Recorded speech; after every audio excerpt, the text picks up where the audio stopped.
Congratulations. Luna, I heard your family got a 3-bedroom apartment this time. Luna, you really have amazing luck. The envious whispers buzzed around me. I closed the courtyard door behind me, their voices still lingering in the air. As soon as I entered, I went straight to Ryan's room, taking a deep breath. I opened the desk drawer with trembling hands. Inside a square, metallic tin for mooncakes, I found my stash of money, still untouched. I counted it carefully. Exactly $900. Not a cent more or less. In my previous life, Emma used this money to buy an apartment, and 10 years later, she achieved financial freedom. But this time, I planned to be bolder. I would take this money and head south. Ryan and I were originally set to get married on the 18th of next month, according to the lunar calendar. But in this life, that wedding will never happen. I tucked the money close to me, preparing to leave, when I overheard voices outside the door. Startled, I hurried back to my own room. Ryan, are you really giving me your apartment buying quota? A woman's voice, clear and filled with disbelief and joy, reached my ears. I froze. In my past life, I only knew that Emma had used Ryan's money to buy her apartment. I hadn't realized that even the purchasing quota came from him. My eyes burned as I bit my lip hard.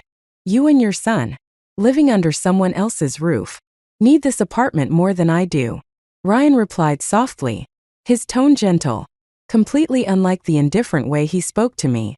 I listened as Emma thanked him profusely, her excitement evident. Then she hesitated.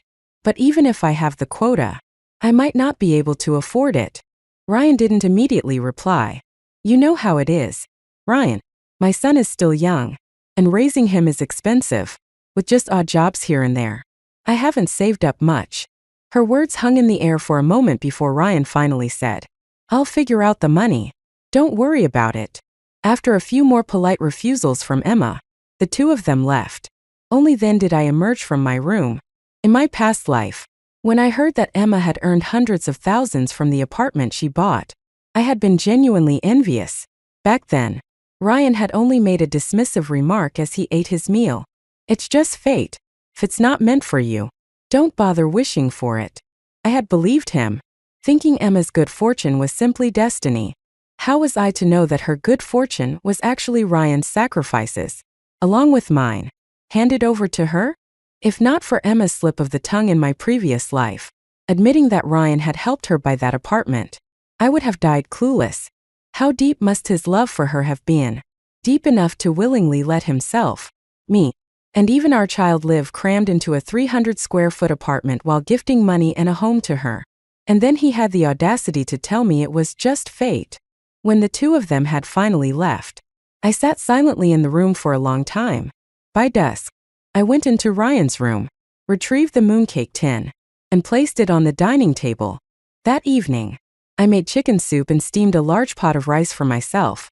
After eating, I opened the tin.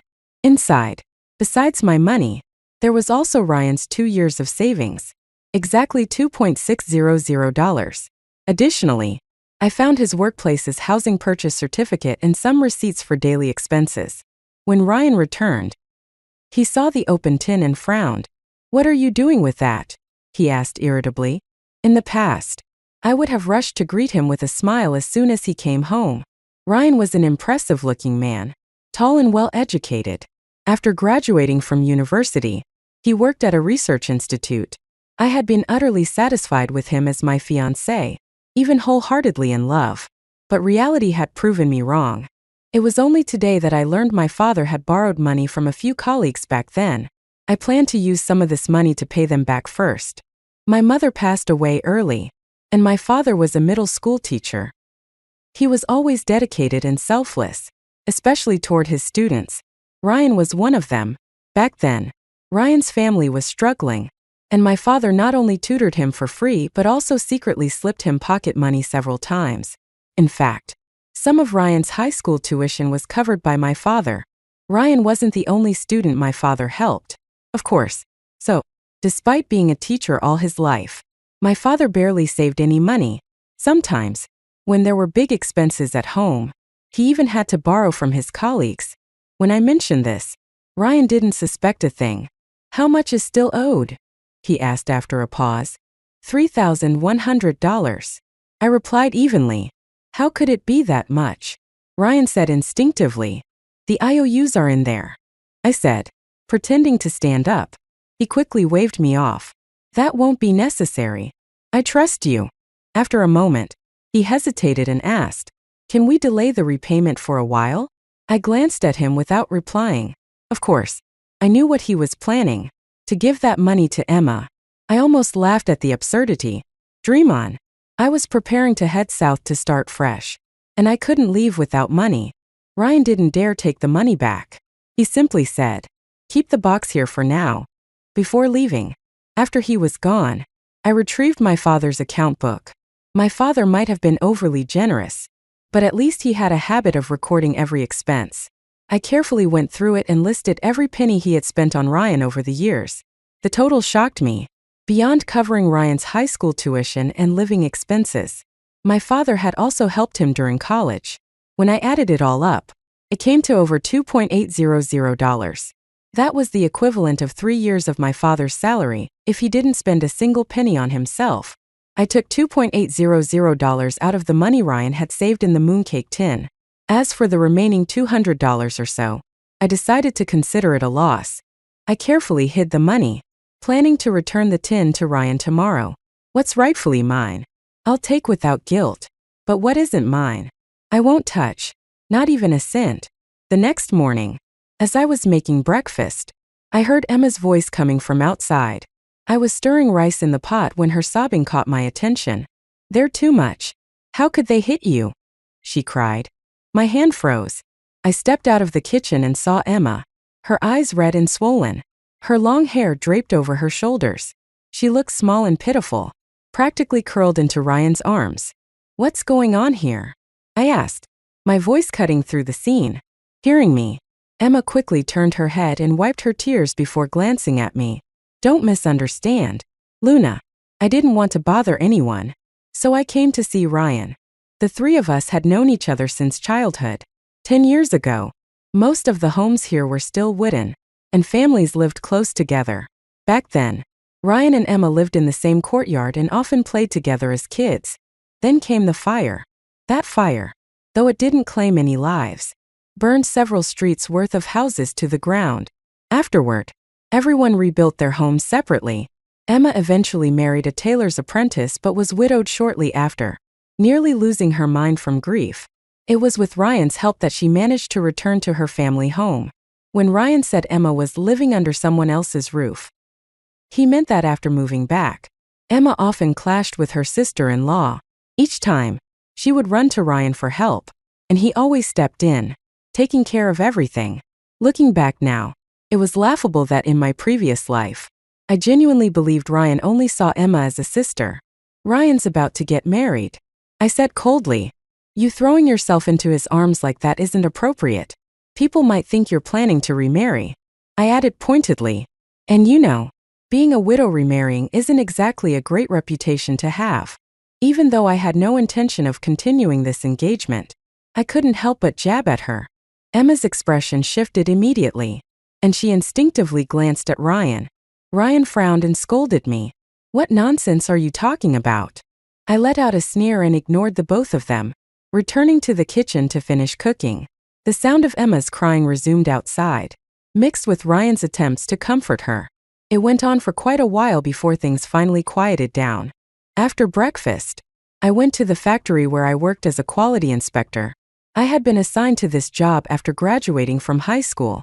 The factory was doing well enough now, but I knew that within a few years, economic conditions would worsen, and the factory would face restructuring. That was when I had been laid off in my previous life. Coming back this time, I was well aware that the factory's profits were already in decline. Even if most people hadn't realized the severity of the situation yet, I planned to sell my job quota while it still had value. Fortune favors the bold. Those who dared to take risks during the early days of economic reform reaped the rewards. Back then, becoming a 10,000-aire wasn't just a title, it was a badge of success. However, finding the right buyer for my quota would take some careful consideration. On my way home after work, I found myself wandering near the plot of land where, in my previous life, Emma had bought her apartment. Right now, it was still an overgrown field of weeds. But within 3 years, towering high-rises would spring up here. And a decade later, property prices would have multiplied countless times. In my previous life, Emma had secured her future with that apartment. This time, without the money to buy it, she would have no connection to it. When I got home, I was surprised to see Ryan there. He had never been one to spend time in the kitchen, yet he had prepared several dishes. "You're back. Go wash up. It'll be ready soon," he said casually. Having someone else cook was fine by me, so I didn't object. Dinner was unexpectedly lavish, with meat, vegetables, and even fish. It was clear he had spent a lot on this meal, but it didn't take long for his true intentions to show. As we began eating, Ryan's expression grew hesitant, as though he wanted to say something but couldn't find the words. I kept my head down, eating silently as though I hadn't noticed. Ryan wasn't used to me ignoring him like this. He fidgeted, trying to start a conversation but unable to figure out how. Before he could speak, Emma showed up again. The wind outside was strong, and Ryan, ever considerate, invited her in and handed her a cup of hot tea. Emma sat down, her face bright with happiness as she thanked me. "Thank you so much for agreeing to let me have the housing quota, and even lending me money to buy the apartment." I glanced at her, feigning ignorance. "What quota? What housing quota?" Emma froze, her smile faltering as unease crept into her expression. She stood up nervously and looked at Ryan. "Ryan," she stammered, "does your fiancé not know you gave me the housing quota?" Ryan remained silent, his eyes on me. Emma's eyes gleamed with satisfaction, but her tone remained apologetic. "Oh dear, Ryan, I know you care about me and my son, but you really should have discussed such a big decision with your future wife. Even if you're not married yet, it's still your property to handle. Oh, look at me. I've said too much. I'll take my leave now. Goodbye, Ryan. Goodbye, Luna." Ryan comforted her softly. "It's fine. It's my decision to make. Don't worry about it." After she left, I continued eating my meal calmly, showing no reaction. It wasn't until I finished the last bite and stood to leave that Ryan finally spoke. "Luna, can we talk?" I sat back down, my expression indifferent. He hesitated before saying, "I'm sorry, but could we delay repaying the money for now?" "No," I said firmly. My refusal left no room for negotiation. If he chose to pay willingly, that was fine. But if he tried to take the money back, well, we would see. I took out my father's account book. Since the money was in my hands now, Ryan could forget about using it to fill the bottomless pit that was Emma's life. "And about this so-called housing quota," I said sharply. "You gave a housing quota to an outsider? Ryan, what do you take me for? Isn't this something important enough to at least discuss with me?" Sure, the housing quota was technically his, but he hadn't said a word to me about it. In my previous life, he had even taken my salary and handed it over to her without a second thought. It was clear to me now. My worth in his eyes wasn't even comparable to a patch of grass. "The housing quota is useless to us right now," Ryan said defensively. "Giving it to Emma isn't a big deal. She's living with her son under her sister-in-law's thumb. Can you really just stand by and watch her suffer? It's just a quota. It's not even yours. Why are you making such a fuss?" I nodded slowly, a bitter smile tugging at my lips. "Fine. You're right. It's not mine. You can give it to whoever you want. It has nothing to do with me." I stood up, unwilling to say another word to him. But Ryan wasn't finished. "We can take our time repaying your father's debts," he said, as though it were a perfectly reasonable suggestion. "Emma, however, can't wait. Give me the money, and I'll send it to her." He reached out his hand as if it were the most natural thing in the world. I went back to my room and retrieved the mooncake tin. Ryan's eyes lit up, thinking I had caved, but when he opened the lid, all he found were receipts and my father's account book. "What is this?" he asked, confused. I motioned for him to take a look. Ryan's face darkened as he flipped through the pages. By the time he reached the end, his expression was grim. "What is the meaning of this?" he demanded. I pulled out a small notebook where I had meticulously recorded all the money my father had spent on him over the years. Turning to the last page, I pointed to the total. In these years, my father spent over $2,800 on you. I said flatly. Ryan took a deep breath. So, what? Are you asking me to repay it now? I nodded. If you want to frame it that way, fine. Think what you want. But let me be clear. You will not use this money to help Emma. According to these records, you still owe me over $200. I had thought about forgiving the small remainder, but now I've changed my mind. My father has passed, and I refuse to let people gossip about him being taken advantage of. Ryan looked at me in disbelief. You're actually calculating everything down to the last penny. I can't believe you do this. I smiled coldly. Clear accounts make for honest relationships, don't they? Even Ryan had nothing to say to that. Luna, he said finally, his voice low. I didn't expect you to be so calculating. Do you still want to go through with the wedding next month? He was trying to threaten me. My eyes reddened, but I refused to let the tears fall. Ryan had always been so respectful and obedient in front of my father. After graduating, he had done well for himself at work.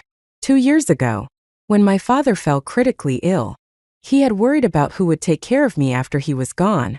Ryan had promised to marry me and look after me for the rest of my life. At the time, I had never expressed my feelings for him, but his words and his support during those difficult days after my father's death had made me fall for him completely. Now, though, he was threatening me for Emma's sake. I let out a bitter laugh.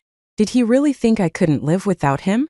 If you want to call off the wedding, I'm perfectly fine with that, I said evenly.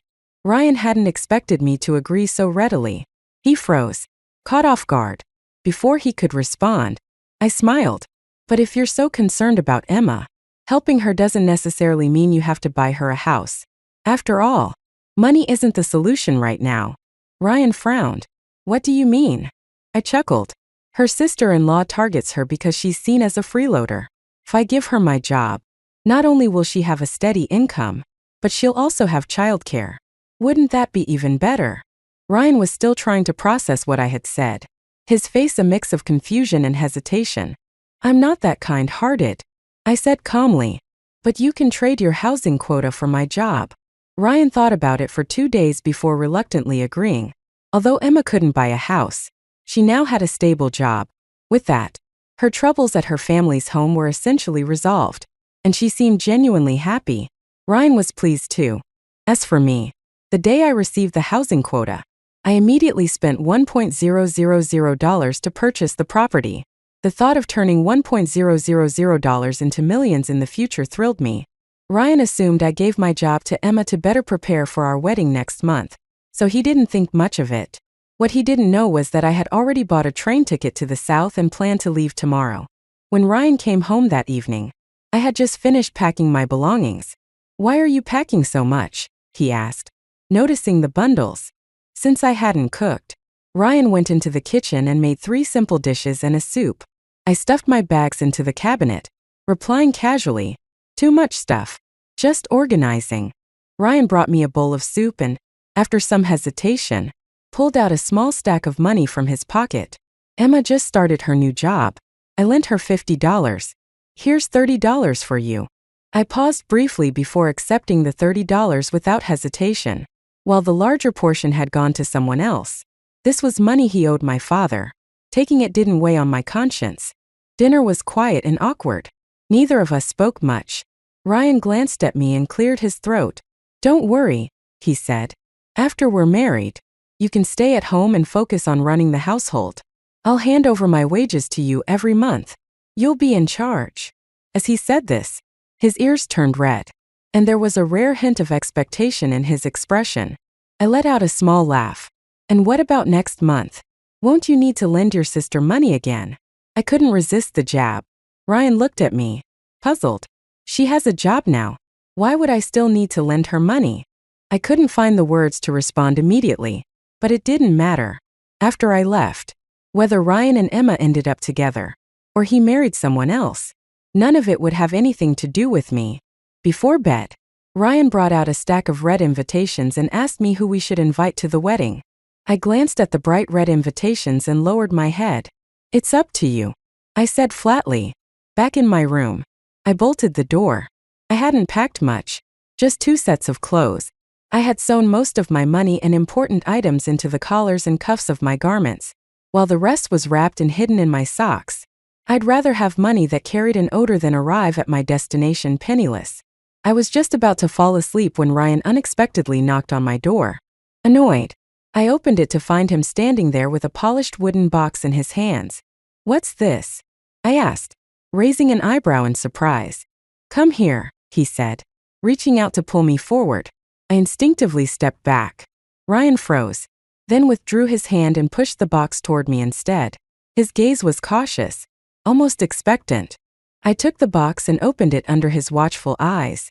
Inside was a pair of silver bracelets, 2 gold rings, and a jade bangle. I stared at the items, my emotions complicated. In my previous life, Ryan had never given me these things. I remembered vividly that many years later, after our child had grown up, I found this box in his study.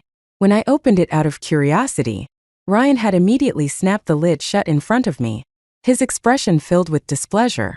"These are things my mother left behind," Ryan explained. "They're meant for the future daughter-in-law of the family. Don't touch them carelessly." In my previous life, the jade bangle among these items had somehow ended up in Emma's hands. Now I realized these things had already been in Ryan's possession all along. What I couldn't figure out was why he was willing to give them to me now, when in the past, even until my death, I had never seen them. I couldn't help but mock myself internally. Was it because I gave my job to Emma? Did he think I still had some use, and that this was his way of thanking me? How laughable. I didn't care for these things in the slightest. "Here, let me put this on you," Ryan said. His face slightly flushed as he picked up the jade bangle. I pulled my hand back. "We're not married yet. It's not appropriate for me to take these." Ryan froze, staring at my indifferent expression, a flicker of unease crossing his face. He had thought I would be overjoyed to see these items, knowing how much significance they held for the family. He never expected me, who used to care so much about him, to now act like I didn't care at all. "Luna, is something bothering you?" he asked cautiously. I looked at him calmly. What could possibly bother me? I just don't care for these things anymore. I turned away. "Take them back," I said flatly, closing the door behind me. Even late into the night, I could still hear the sound of him pacing back and forth outside my door. The next morning, Ryan had already left by the time I got up. I grabbed my bags and boarded the slow green train heading south. The journey took 2 days and 1 night. The train was packed with people. At every stop, local vendors crowded the platform selling snacks, fruits, and other food. I had a window seat, but I couldn't bring myself to splurge on the boxed meals sold on the train. Instead, I opted for simple steamed buns and peanuts from the villagers outside. Aside from occasional bathroom trips, I barely left my seat. By the time I finally got off at the bus station in North City, I discovered that my bag and the pockets of my clothes had been slashed open. Fortunately, the pockets only contained a few small bills meant as a decoy, so the loss was minimal. However, being in an unfamiliar place, I nearly got dragged into shady motels near the train station by overly aggressive touts. I silently shook them off, clutching my bag tightly, and eventually found a seat in a hospital corridor to rest. The next day, following the directions of a hospital security guard, I rented a small room in a nearby residential house. My first job was working as a shop assistant at a wholesale market. Starting from knowing nothing, I quickly learned how to assist the big buyers who came to pick up goods. In just 2 months, I became adept at handling inventory and fulfilling orders. Over time, I noticed that while there were many stores in the market selling clothes, shoes, and socks, the competition was fierce. Popular items often sold out quickly, and if a shop didn't have enough stock, customers would simply go elsewhere. On the other hand, if they overstocked and the items didn't sell, the unsold inventory would pile up, becoming a financial burden. My boss frequently faced such issues. On the surface, the business seemed to involve large transactions, moving lots of goods and making big profits. But in reality, the surplus inventory often outweighed the earnings. By the end of the year, it wasn't uncommon for them to make little to no profit while being stuck with unsellable items. After observing this pattern in many nearby shops, I began to formulate a plan. I carefully calculated my initial $2,500 and the wages I had earned over the past year. Finally, I approached my boss with a proposal. After some negotiation, I bought a large batch of surplus inventory at a deeply discounted price. By this time, South City and the coastal areas were beginning to develop rapidly, and trendy, fashionable clothing was becoming very popular. In contrast, the inland areas like ours were lagging behind due to the long distances and underdeveloped logistics networks. Fashionable, trendy clothes were still incredibly rare. If I could bring these items back ahead of others, they would undoubtedly sell well. However, getting the clothes was one thing. Transporting them back home was another challenge entirely. I visited several shipping companies at the wholesale market, but none had routes to my city. Refusing to give up, I spent several more days searching and finally found a company willing to deliver to my town. After a lot of negotiating and an additional payment of over $300, they agreed to extend their route by an extra hour to deliver the goods. Once I sent everything off through logistics, I packed up my belongings and started my journey back home. This time, the trip was even more crowded. As it was close to the end of the year, the train was packed with people returning home, far more than during my previous trip. Yet, unlike before, I felt no anxiety, even when an older woman tried to fight me for my seat, or when someone cut the strap of my small bag and stole it without me noticing. I remained unfazed. Finally arriving at the station, I rented a ground floor room on a busy street in our city. 4 days later, I hired a tricycle to retrieve my goods, and soon after, I set up a street stall in high-traffic areas. Over the past year working in sales in North City, I had gained a good understanding of different types of customers, who had money, who was picky, and who loved to bargain. Wealthy customers got recommendations for high-quality, well-tailored clothing. For the picky ones, I let them try on as many pieces as they wanted without a hint of impatience. For the bargain hunters, I prepared extras like socks and gloves to offer as free gifts for bulk purchases. This often encouraged them to buy even more. As the year drew to a close, more and more people were buying clothes, and my trendy styles became increasingly popular. Even shopkeepers from nearby stores came over to secretly observe my inventory. Soon, I had sold every piece of clothing I brought back, as well as scarves, socks, and hair accessories. By the time I finished selling, I had earned nearly $10,000, almost becoming a 10,000-aire. After the new year, I didn't rush to restock clothes. The post-holiday season was typically a slow time for fashion sales, and bringing in new inventory now would likely result in unsold stock piling up. Instead, with the money I had made, I purchased 5 more properties in the same residential complex as my earlier investment.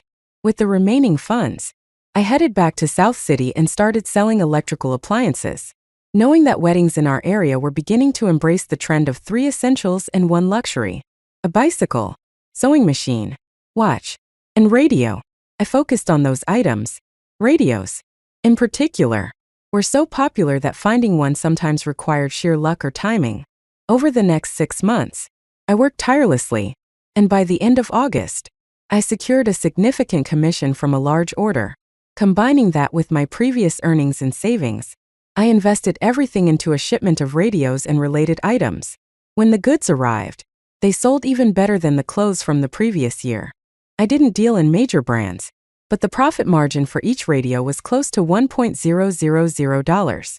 With additional items like cassette tapes, radios became my best-selling products. As the saying goes, gold in September, silver October. These 2 months brought in record profits. Later, I made another trip, capitalizing on the rush of people eager to buy gifts for newlyweds or to celebrate the new year. That wave brought in another round of significant earnings. Even during the Lunar New Year, my business thrived. By this point, I had established strong relationships with suppliers and logistics companies in South City. Running out of stock no longer required me to travel in person. I could simply make a phone call, wire the payment, and have the goods delivered to me within days. With the scale of my business growing, operating as a small-time street vendor was no longer viable. I rented a spacious, triple-unit storefront in the busiest commercial district. In addition to the storefront, I also rented a large ground floor space for wholesale operations. Wholesale didn't bring in as much profit per item as retail, but the sheer volume of transactions more than made up for it. As demand grew, I hired 3 additional salespeople to help manage the workload, while I focused on expanding the business even further. One can't get by without some knowledge, right? Ryan, we're getting married. Forget about a wedding banquet. But are you really unwilling to even buy me a sewing machine? The familiar voice made me instinctively glance toward the store entrance. There, Emma was holding back tears, clutching her son's hand as she confronted Ryan. 2 years had passed, and Ryan seemed different, once distant and composed, like an untouchable figure. He now appeared haggard, his face pale and darkened with exhaustion. If I wasn't mistaken, there were even streaks of gray in his hair. Sensing my gaze, Ryan instinctively turned to look at me. The moment our eyes met, he froze. "Luna," he murmured, his voice barely audible. Emma frowned and followed his line of sight. When she saw me, her expression shifted briefly, and she averted her eyes. Then, as if emboldened by some thought, she raised her head and puffed out her chest. "Oh, isn't this Luna? Are you working here now?" One of my employees was about to respond but stopped when they saw my expression. Emma, recovering her composure, withdrew her anger and forced a smile. She grabbed Ryan's stiff arm and walked over to me. She adjusted her hair casually. "It's been a while, Luna." I smiled faintly. "Out shopping?"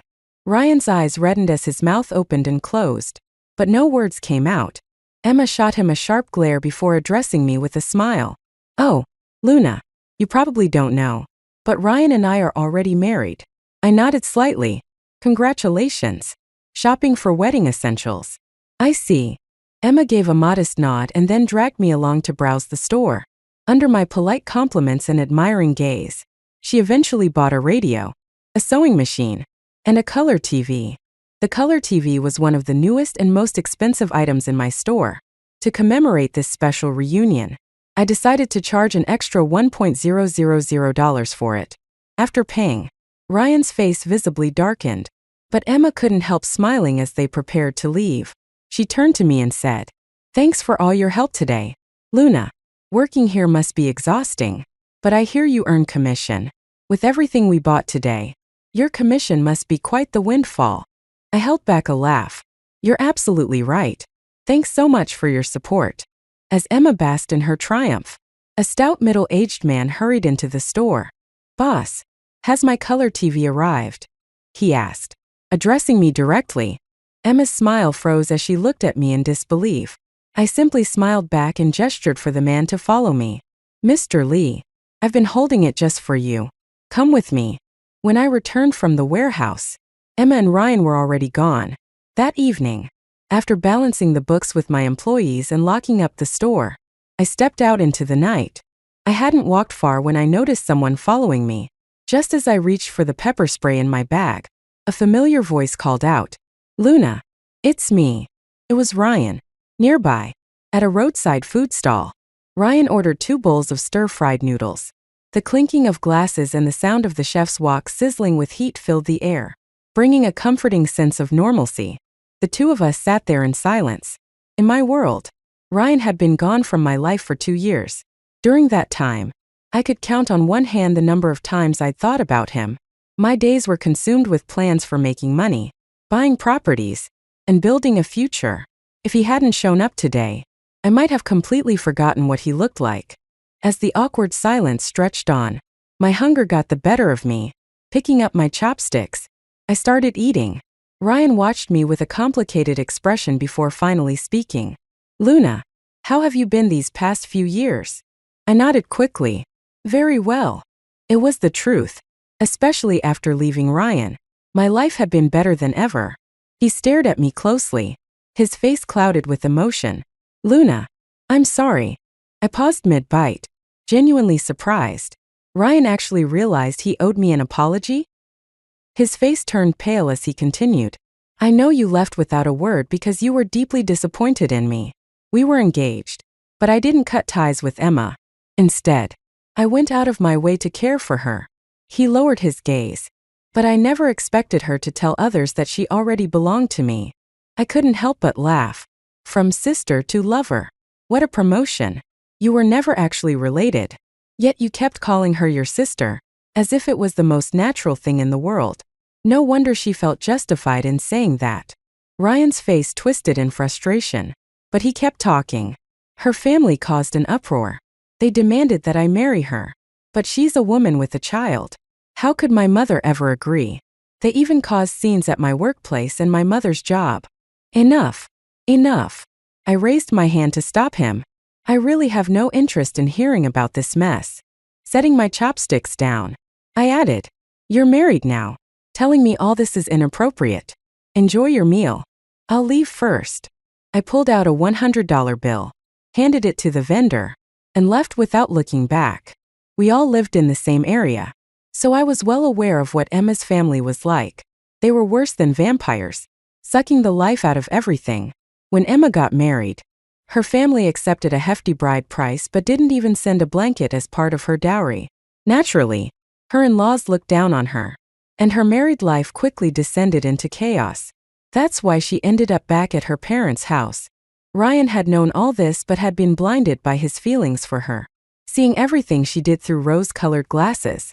Now, with her family leeching off him, he finally understood what it meant to be trapped. But it was too late. After that, Ryan came to see me a few more times.